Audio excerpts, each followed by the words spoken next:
make that foul either, but there was no way he had ball on his mind there. He was going for body. He was just pulling things up. Future United States player, might be a long way in the future, but seeing a game here where 3 of 10, they've rained up some three-point shots. Larry Johnson reverses that up there and forced out over the back by Alonzo Mourning. At this stage, I think you can consider both teams are fortunate. Their opponents have been making so many mistakes. It's 14-13. I think Greece would be fairly contented with the scoreline, but I'm not too sure they'd be contented with the style of play. That's another very early shot in the offense. There's plenty of defense to cover that driving lane. Mark Price trying to do the same thing. Penetration there, drew the foul out of Ioannakis. And we've got a foul against Ioannakis. It is the 4th team foul against Greece. First against Ioannakis. No fouls yet recorded against the team in the red, white and blue. 9 minutes gone. Price into Johnson. We haven't seen much offensively from Johnson yet, but it will still be United States ball. Seen Price raining up the threes without a great deal of success. Reggie Miller did that in one game, and then he came out in another one and hit 9 of 10. Didn't shoot well against Russia, though. And plenty of Greek defense there underneath the board. There'll be a lot of work to do for Fasoulas, depending on the minutes he plays. Stolen there. There's the first foul. It's gone against Dominique Wilkins. Not all that impressed with the call. And we'll have a look at it again. Seemed to get plenty on the player. Wilkins, well, you didn't quite see the contact there. We started the replay just a little bit late.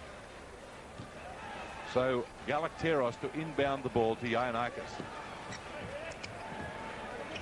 Wilkins on Galakteros. He tried to find an opening underneath. They dump on the inside to Fasoulas. Return pass to Christodoulou, and Greece is in the lead.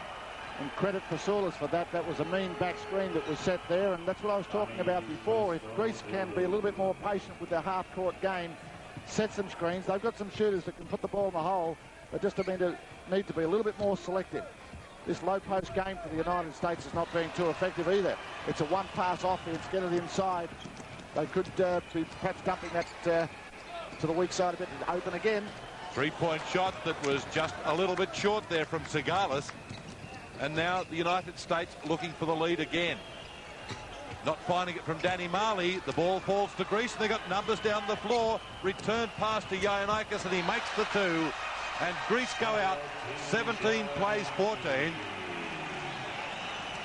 Don Nelson, you can see, stalking the sidelines and calling a play. He put the fist out for Price to run a play here. Penetration from Price to dump off, but into the hands of Christodoulou, but it was forced out by the United States.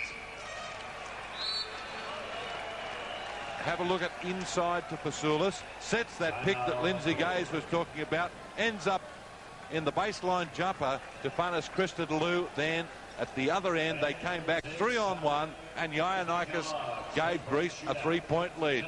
Good start for Greece, Lindsay. Very good start, and I'm encouraged by that. I think the longer this game can remain a contest, the more the large number of fans in this stadium will get their money's worth. But I think that's been a very poor start from the United States. They've been coming down, pumping up a one-pass offense, try to get the ball inside. The inside postman has been, that's been the traditional black hole. No further passes, the ball just disappears there. Many times there's been a weak side continuation pass option open, but they've ignored that. And their shooting percentage and play percentage has been very poor. And Greece has been capable of punishing them a few times there. And I think, once again, if Greece can be a little bit more patient with their own offense, they might even extend this lead. But with O'Neill coming into the game, that might present a different problem for Greece. Now that the monster is there, it'll be interesting to see how they shape up against him in that individual contest down low. Well, this is interesting in that they've forced the United States into doing something. We've seen Don Nelson riding the armchair through this game, and well, the Greek fans can wave the flags, but we've seen him forced into calling timeouts where before he just waited for the ones that were booked for television to have a yarn to his players. Now we've seen him call his own timeouts, and if he's forced into a substitution here, well, the Greeks can count themselves as having forced USA to do something, make changes. when you consider what's been happening in the tournament, I guess we shouldn't be too surprised about what the situation is right now, because going back, Spain was in a very good shape after the first 10 minutes. Brazil was in good shape against the United States after 10 minutes. Australia was leading the United States after 10 minutes. Russia was in a similar situation, and now Greece is doing that. So we shouldn't be too surprised that the opponents of the United States are in a competitive situation in this early stage of the game. I think much of the United States' problems has been self-inflicted, but Greece have sharpened up their play. I think they deserve to be ahead at this time. It'll just a matter of time before the United States start to get their act together. They came up the floor then and didn't put any real pressure on the ball. Wonder how Alonzo Mourning feels sitting at the moment. He's been yanked out of the game and replaced by Shaquille O'Neal. Almost a turnover to foul will be called against Danny Marley. So Greece will have the basketball again and a chance to extend the lead. Interesting to see this matchup now between Fasoulas for Greece and the big man Shaquille O'Neal. Question of whether they continue to make Fasoulas a target in this situation.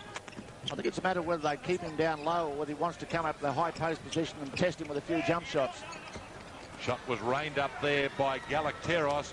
Gives the ball back to the United States. You can put money on where this ball might go, but O'Neal is out high at the moment. Now he drops down to the low post. The three-point shot from Marley. Well, that's another way of doing it. And 17 apiece right now.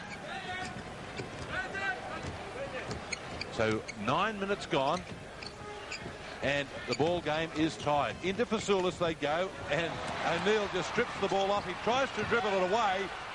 Inside Giannakis goes, and the tip from Fasoulas. O'Neal comes back. It was Galacteros who couldn't make the reverse layup. They go along the baseline and find Dominique Wilkins and O'Neal. Well, he has an immediate effect on the game. And he shouted out after smashing that one through on the rebound, "Let's go." So I guess that might be some inspiration for his teammates. He had an effect on the play at the other end, and he certainly had a big effect on that one.